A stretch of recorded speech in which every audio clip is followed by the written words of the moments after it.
सबसे पहले हमारे मन में प्रश्न उत्पन्न होता है कि प्रत्यय किसे कहते हैं। आपको याद होगा कि वो शब्दांश जो शब्दों के आगे जुड़ करके उनके अर्थों को बदल देते हैं उनको उपसर्ग कहते हैं। उनको क्या कहते हैं? उपसर्ग। और आपको पता भी होगा, जैसे हार है और इसके आगे हमने आ जोड़ दिया तो हो गया आहार। आहार मैंने भोजन। इसी प्रकार जो शब्दांश शब्दों के पीछे जुड़ करके, उनके पश्चात जुड़ करके उनके अर्थों को बदल देते हैं वो प्रत्यय कहलाते हैं। प्यारे बच्चों, संस्कृत में दो प्रकार के प्रत्यय मिलते हैं। एक जो धातुओं से लगते हैं और दूसरे जो किससे लगते हैं? शब्दों से लगते हैं। शब्दों से लगते हैं। धातुओं से लगने वाले प्रत्यय, जैसे पठ धातु है, पठ मैंने पढ़ना, पठ धातु से हमने कत्वा प्रत्यय लगाया पठित्वा, पढ़ करके। और शब्दों से जुड़ने वाले, जैसे बल है इसके पास, बल प्लस में मतुप, क्या हो गया? बलवान। तो आपको समझ में आ गया होगा प्रत्यय जो दो प्रकार के संस्कृत में होते हैं। एक किनसे लगते हैं? धातुओं से जुड़ते हैं, क्रियाओं से जुड़ते हैं। एक होते हैं जो शब्दों से जुड़ते हैं। धातुओं से जुड़ने वाले प्रत्ययों को हम कृदंत कहते हैं और शब्दों से जुड़ने वाले प्रत्ययों को हम क्या कहते हैं? तद्धित कहते हैं। तो प्यारे बच्चों, आज हम धातुओं से जुड़ने वाले प्रत्ययों पर विचार करेंगे, यानी जो कृत प्रत्यय कहलाते हैं हम उन पर विचार करेंगे। आप बिल्कुल ध्यान से इस वीडियो को देखते रहिएगा क्योंकि ये वीडियो आपके लिए बहुत महत्वपूर्ण होने वाली है। प्यारे बच्चों, कुछ प्रत्यय ऐसे होते हैं जो धातु से जुड़ने के बाद अव्यय बन जाते हैं। अव्यय आप समझते होंगे। अव्यय वो शब्द होते हैं जिन पर लिंग, विभक्ति, वचन और कार का कोई प्रभाव नहीं पड़ता, अर्थात उनके आगे रूप नहीं चलते। एक प्रत्यय है ऐसा ही कत्वा। प्रत्यय का नाम क्या है? कत्वा। अगर कोई एक काम करके दूसरा काम किया जाए उस अर्थ में पहले वाले काम के लिए कत्वा का प्रयोग किया जाता है। जैसे रमेश पढ़कर भोजन करेगा। रमेश पढ़कर भोजन करेगा, तो जो पढ़कर, इसके लिए हम कत्वा जो प्रत्यय है उसका प्रयोग करेंगे। जैसे रमेशः पठित्वा भोजनम करिष्यति। रमेश पढ़ करके भोजन करेगा। मैं अपना कार्य समाप्त करके वहाँ जाऊँगा। अहम सब कार्यम, मैं अपना कार्य समाप्त करके, पूर्णीकृत्वा, ठीक, पूर्ण करके तत्र गमिष्यामि, वहाँ पर जाऊँगा। जहाँ पर दो कार्य एक साथ हो रहे हों और पहले जो कार्य है उसमें करके ये मीनिंग आता हो तो उसके लिए कत्वा जो प्रत्यय है उसका प्रयोग होता है। प्यारे बच्चों, कत्वा प्रत्यय का तवा शेष बचता है। क्या शेष बचता है? तवा। और इस प्रत्यय के जुड़ने के बाद जो शब्द है वो क्या बन जाता है? अव्यय बन जाता है। उदाहरण देखें, क्री धातु मैंने कार्य करना, जब हमने से कत्वा प्रत्यय जोड़ा तो बन गया क्या? कृत्वा। कृत्वा का मतलब कार्य करके। ऐसे ही गम, गम मैंने जाना, गम धातु से जब कत्वा प्रत्यय जोड़ा तो क्या बन गया? गत्वा, जा करके। नम, नम धातु क्या होती है? नमस्कार करना, और जब हमने कत्वा प्रत्यय जोड़ा तो क्या बन गया? नत्वा, नमस्कार करके। पा धातु मैंने पीना, जो पिबती पिबता पिबंती ऐसी चलती है, जब हमने इसे कत्वा प्रत्यय जोड़ा तो क्या बना? पीत्वा, पी करके। श्रु मैंने सुनना, जब कत्वा प्रत्यय जोड़ा तो श्रुत्वा, सुन करके। दृश्य मैंने देखना, जब कत्वा हमने जोड़ा तो दृष्टवा। हन से कत्वा, हन मैंने मारना, हत्वा, मार करके। पृच्छ मैंने पूछना, कत्वा से पृष्ठवा, पूछ करके। त्याज मैंने त्यागना, और त्यक्त्वा, छोड़ करके। तो प्यारे बच्चों, आप दो बातें बिल्कुल ध्यान रखेंगे। जो कत्वा प्रत्यय है, जब दो क्रियाएं एक साथ हो रही हो, पहले वाली क्रिया के लिए आता है। कत्वा प्रत्यय का तवा मात्र शेष बचता है। और जब ये जुड़ता है तो जो शब्द है वो जुड़ने के बाद अव्यय बन जाता है, उस पर किसी लिंग, विभक्ति, वचनकार का कोई प्रभाव नहीं पड़ता। आगे देखते हैं बच्चों कुछ और उदाहरण। स्पृश धातु है स्पर्श करना, इसे जब हमने कत्वा जोड़ा स्पृष्टवा, स्पर्श करके। ज्ञा धातु जानना, ज्ञात्वा, जान करके। पठ धातु से कत्वा, पठित्वा, पढ़ करके। पत गिरना, पतित्वा, गिर करके। और पूज से कत्वा, पूजित्वा, पूज करके। इसी अर्थ में पूर्वकालिक क्रिया के लिए जब दो कार्य एक साथ हो रहे हों और पहले कार्य में करके यह अर्थ आए, इसी अर्थ में एक अन्य प्रत्यय का प्रयोग होता है, उस प्रत्यय का नाम है ल्यैप। या ये कह सकते हैं कि कत्वा के अर्थ में एक जो अन्य प्रत्यय का प्रयोग होता है, उस प्रत्यय का नाम है ल्यैप। परंतु जब कत्वा था तो ल्यैप की आवश्यकता क्यों पड़ी? प्यारे बच्चों, जो ल्यैप है, ल्यैप प्रत्यय कत्वा का स्थान तब ले लेगा जब धातु के आगे कोई भी उपसर्ग होगा। धातु के आगे क्या होगा? कोई भी उपसर्ग। आपको 22 उपसर्गों के बारे में मैंने बताया था।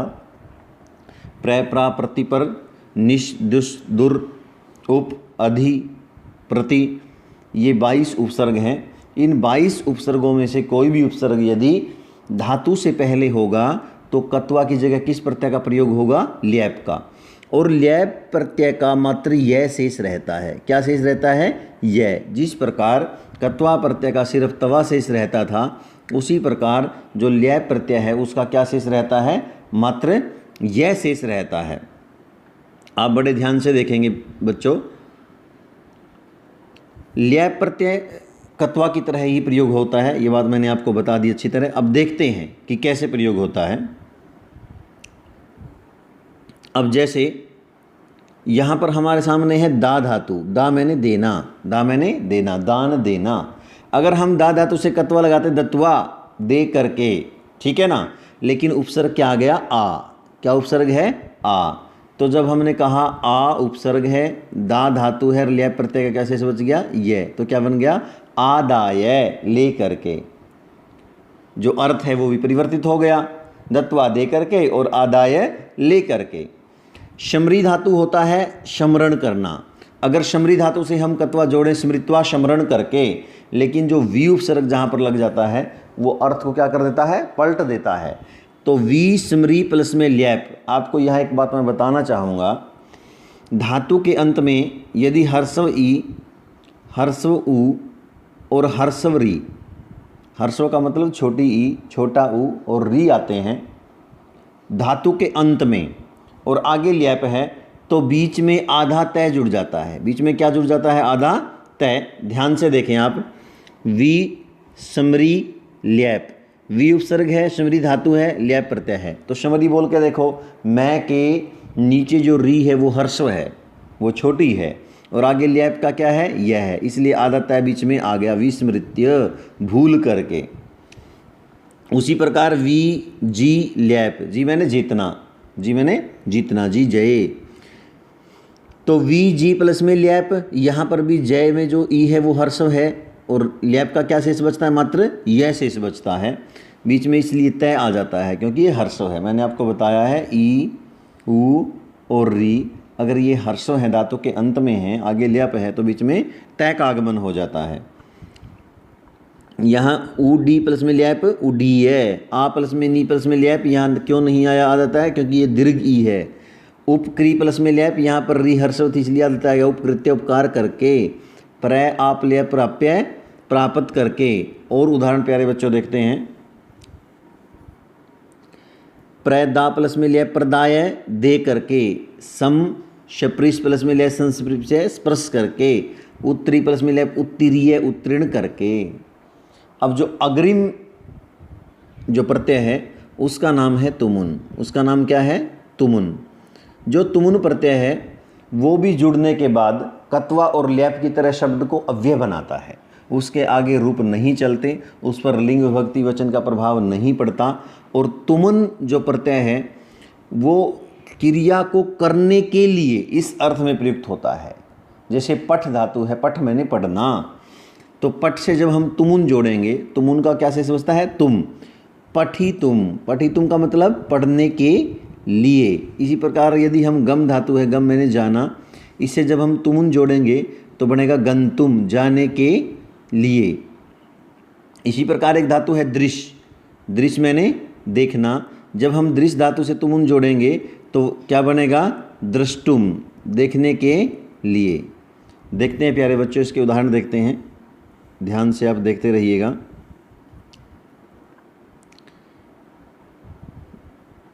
देखो इसके उदाहरण देखो, हन, हन मैंने मारना, और तुमुन जब जोड़ेंगे हन तुम मारने के लिए, पा, पा मैंने पीना, और जब तुमुन जोड़ा तो तुम शेष बच्चा पा तुम पीने के लिए। सना मैंने स्नान करना, जब तुमुन प्रत्यय को हमने जोड़ा तो क्या बना, सना तुम स्नान करने के लिए। दा मैंने देना, दा तुम दान देने के लिए। प्रच्छ मैंने पूछना, जब तुमुन प्रत्यय का योजन किया तो क्या बना, प्रष्टुम पूछने के लिए। दृश्य धातु से जब तुमुन जोड़ा, दृष्टुम देखने के लिए, और जब हंस धातु से तुमुन जोड़ा तो हंसी तुम हंसने के लिए। इसी प्रकार अन्य उदाहरण भी देखे जा सकते हैं। खाद धातु से तुमुन खादी तुम खाने के लिए, क्रीड से तुमुन क्रीडी तुम खेलने के लिए, भाष से तुमुन भाषी तुम बोलने के लिए, जीव से तुमुन जीवी तुम जीने के लिए, और कथ से तुमुन कथी तुम कहने के लिए। आगे बढ़ते हैं प्यारे बच्चों। अब ये उदाहरण है, मैं आपको करने के लिए दूंगा। जो अग्रिम प्रत्यय हैं, मैंने कहा था कि जो ये प्रत्यय थे, कौन कौन से प्रत्यय थे, कत्वा, जो किसी कार्य को करने के अर्थ में आया था, ल्यैप, करके, जो इस अर्थ में प्रयुक्त हुए थे दोनों प्रत्यय। ल्यैप तब प्रयुक्त हुआ था जब धातु के आगे उपसर्ग आया, कत्वा के स्थान पर ही। और तीसरा प्रत्यय था तुमुन। ये जो तीनों प्रत्यय हैं, ये शब्द को क्या बना देते हैं, अव्यय बना देते थे। लेकिन जो अब प्रत्यय हैं, अब प्रत्ययों का जो मैं वर्णन करने जा रहा हूँ, उन प्रत्ययों की विशेषता है कि वो जिससे भी जुड़ेंगे उसको विशेषण बना देंगे। क्या बनाएंगे, विशेषण बना देंगे। इन प्रत्ययों में सबसे पहले जो स्थान है वो आता है क्षत्रिय और सानच का। किसका, क्षत्रिय और सानच का।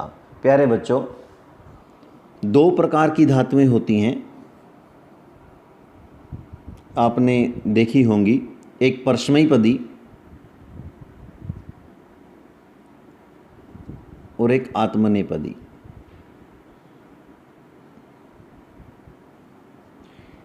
जो परस्मैपदी धातुएं हैं वो ऐसे चलती हैं, पठती पठते पठंती पठसी पठते पठत पठामी पठावे पठामे। और जो आत्मनेपदी धातु होती हैं वो कैसे चलती हैं, सेवते सेवेते सेवन्ते। तो परस्मैपदी धातुओं से, परस्मैपदी धातुओं से खाते हुए, जाते हुए, पीते हुए, पढ़ता हुआ, गाता हुआ, जाता हुआ, इस अर्थ में, हुआ अर्थ में, जो काम कंटिन्यू चल रहा हो, जिस कार्य को करते हुए कोई दूसरा कार्य भी कर रहा हो। ल्यैप और कत्वा में करके दूसरा कार्य कर रहा था, इसको करते हुए कोई दूसरा कार्य भी यदि कर रहा है, परस्मैपदी धातुओं के साथ क्षत्रिय प्रत्यय का प्रयोग होता है।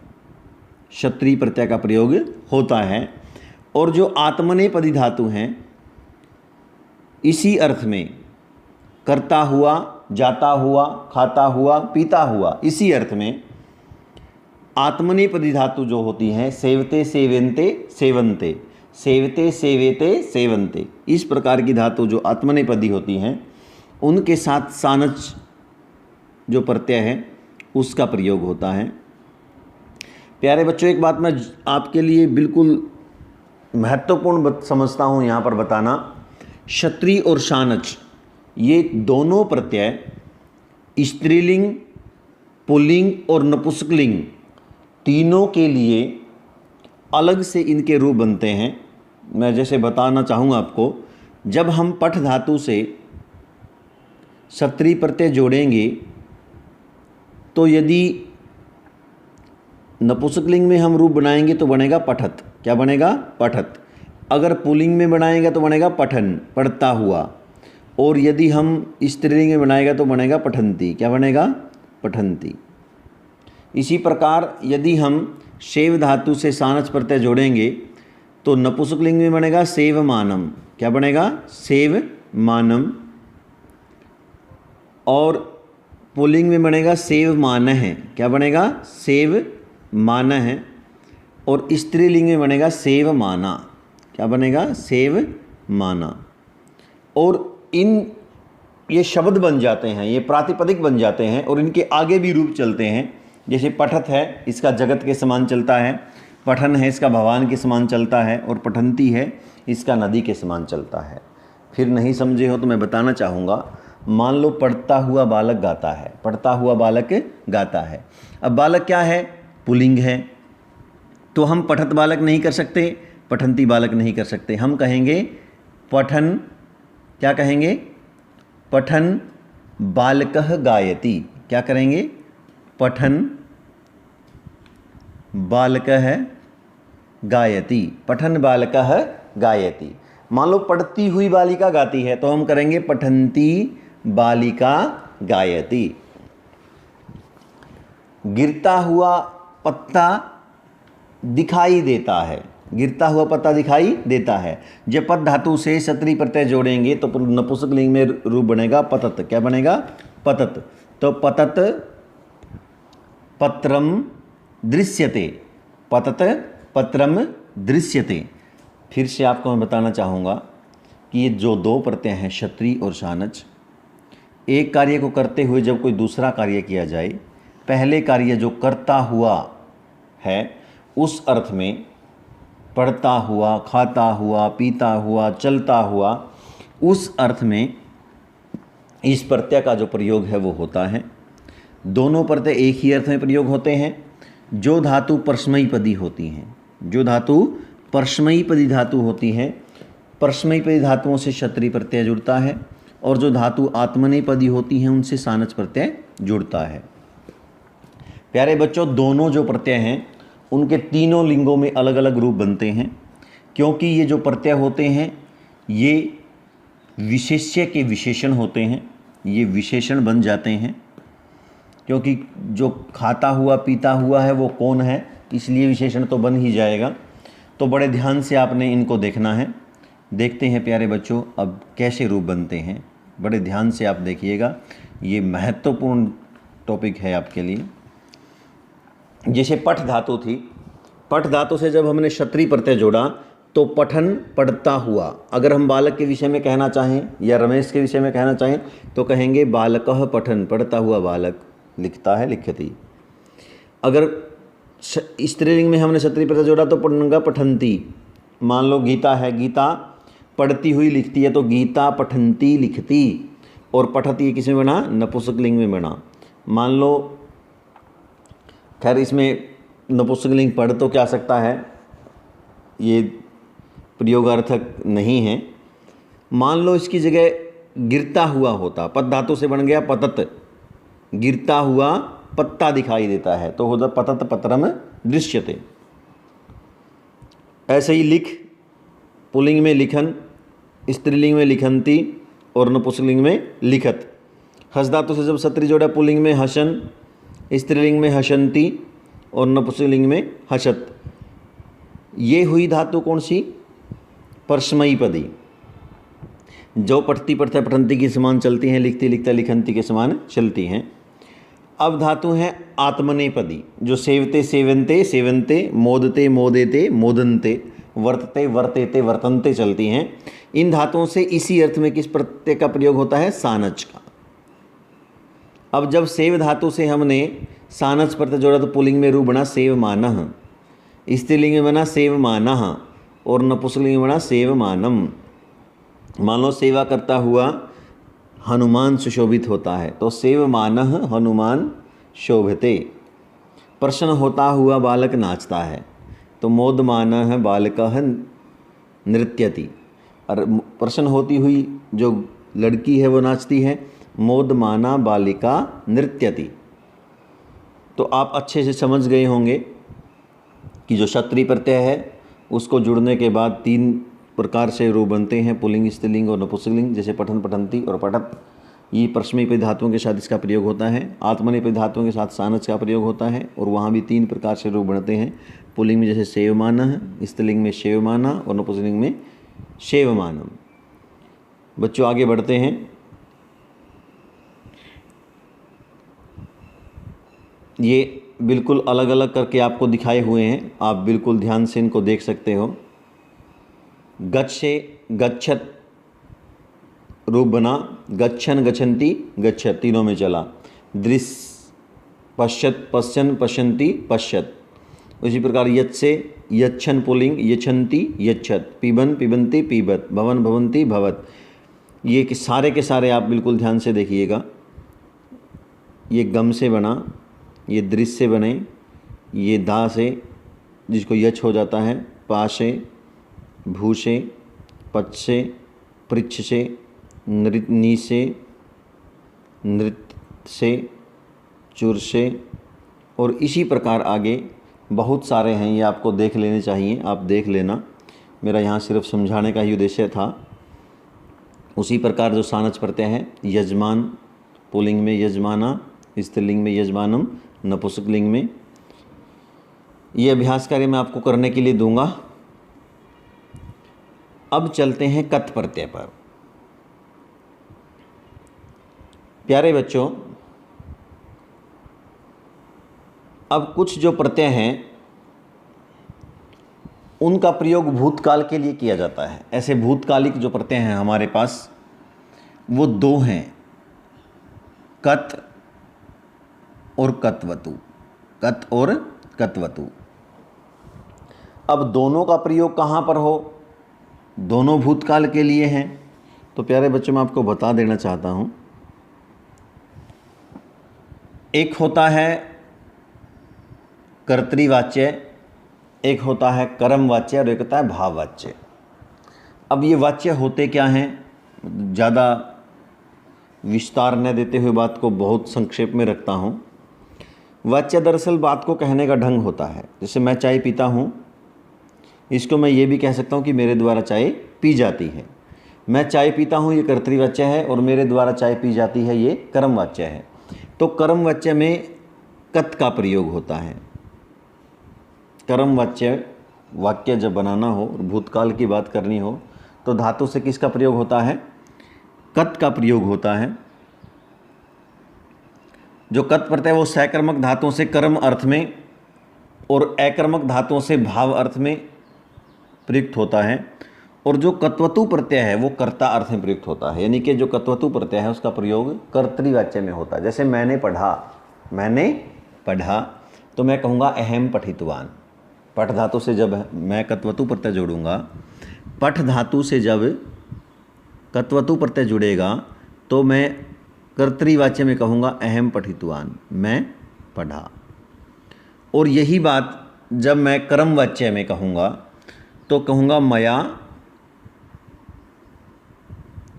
पठितम, मया पठितम, ये भाववाच्य हो गया। अगर इसको कर्मवाच्य में कहूँ मया पाठः पठितः, मया पाठः पठितः, आप समझ गए होंगे कत प्रत्यय का प्रयोग कर्मवाच्य व भाववाच्य में होता है, और जो कत्वतु प्रत्यय होता है उसका प्रयोग कर्ता अर्थ में होता है। कत प्रत्यय में मात्र तय शेष बचता है। अब इसके रूप देखते हैं। देखो, आप देख रहे होंगे जो गम धातु है उससे जब हमने कत प्रत्यय जोड़ा तो गतः बन गया। इसके भी क्षत्रिय और सानच की तरह तीनों जो रूप हैं देखे जा सकते हैं, पुल्लिंग, स्त्रीलिंग और नपुंसकलिंग। मान लो पाठ पढ़ा तो पाठः पठितः है। मान लो कोई बालक गया तो बालकः गतः है, और जो बालिका है वो गई तो बालिका गता। अगर कोई गाड़ी गई है तो रेल यानम गतम। तो तीनों रूप इसके देखे जा सकते हैं। इसी प्रकार कृ धातु से कत जोड़ा कृतः कृतः कृतम, पा से पीतः पीता पीतम, जैसे दुग्धम पीतम। उसी प्रकार श्रु धातु से श्रुतः श्रुता श्रुतम, जैसे कथा श्रुता, पाठ श्रुतः, ठीक है ना। श्रवणम श्रुतम। क्री यानी खरीदना, कृतः कृता कृतम, भक्ष खाना भक्षिता भक्षिता भक्षितम, भोजनम भक्षितम, रोटिका भक्षिता। इष्ट चाहना, इष्टः इष्टा इष्टम, सेवितः सेविता सेवितम, दृष्टः दृष्टा दृष्टम, और त्रस्तः त्रस्ता त्रस्तम। ये आपने कत प्रत्यय देखा। अब देखते हैं कत्वतु प्रत्यय। कत्वतु प्रत्यय मैंने आपको बताया था कि जो ये प्रत्यय है ये कर्तृवाच्य में प्रयुक्त होता है। जैसे मैं गया, अहम गतवान, मैं गई अहम गतवती, और गाड़ी गई यानम गतवत। ठीक है, मैंने काम किया अहम कार्यम कृतवान, मैंने कार्य किया अगर लड़की है अहम कार्यम कृतवती। ठीक है, और मान लो किसी मशीन ने काम किया तो यंत्रम कार्यम कृतवत। मैंने पानी पिया अहम जलम पीतवान, मैंने पानी पिया कोई लड़की है अहम जलम पीतवती। और मान लो कोई नपुंसकलिंग चीज़ है और उसने पानी पिया, उसमें पानी समा गया तो क्या होगा, पीतवत। इस प्रकार से प्यारे बच्चों ये हैं। अब आगे बढ़ते हैं हम। आप इनको बिल्कुल अच्छे से देखना, मैं आपके पास इनके स्क्रीनशॉट भी भेजूंगा। इन्होंने बहुत अच्छे से समझाया है और ये जो है इसका अभ्यास के लिए भी आपके पास भेजूंगा। अब 2 महत्वपूर्ण प्रत्यय बचे हैं, इनको करके हम अवसान लेंगे। इन प्रत्ययों के नाम है तव्यत और अनियर। तव्यत और अनियर।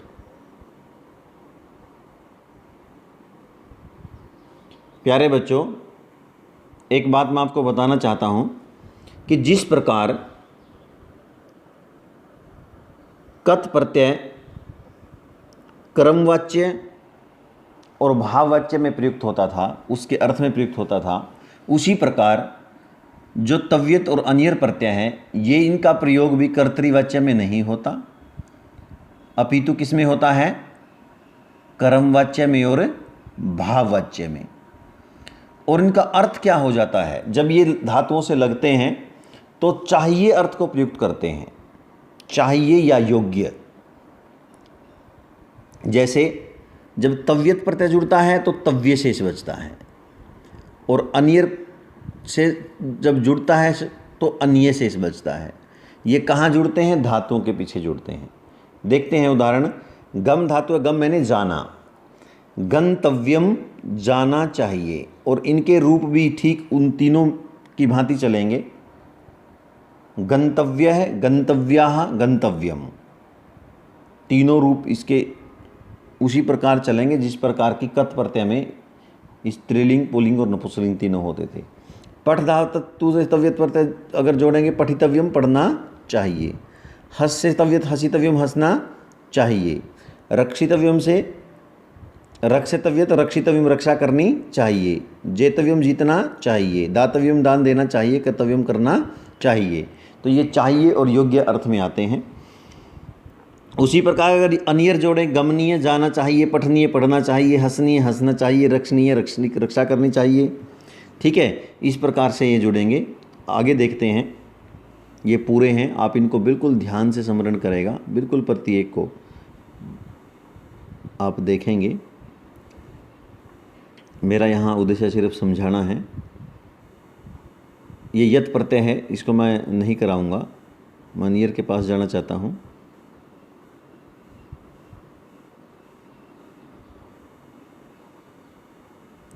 ये प्यारे बच्चों यहाँ अनियर दिया गया है। हस प्लस में अनियर, हस नियम हंसना चाहिए, मैंने कहा था इसका अनियर शेष बचता है। रक्ष प्लस में अनियर, रक्ष नियम रक्षा करनी चाहिए। जी प्लस में अनियर, जय नियम जीतना चाहिए, दान नियम दान देना चाहिए, करनियम करना चाहिए, चोर नियम चोरी करनी चाहिए।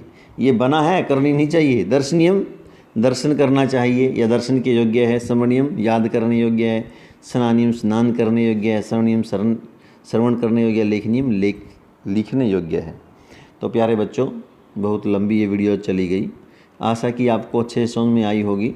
और ये निवेदन रहेगा कि चैनल को सब्सक्राइब अवश्य करें। धन्यवाद।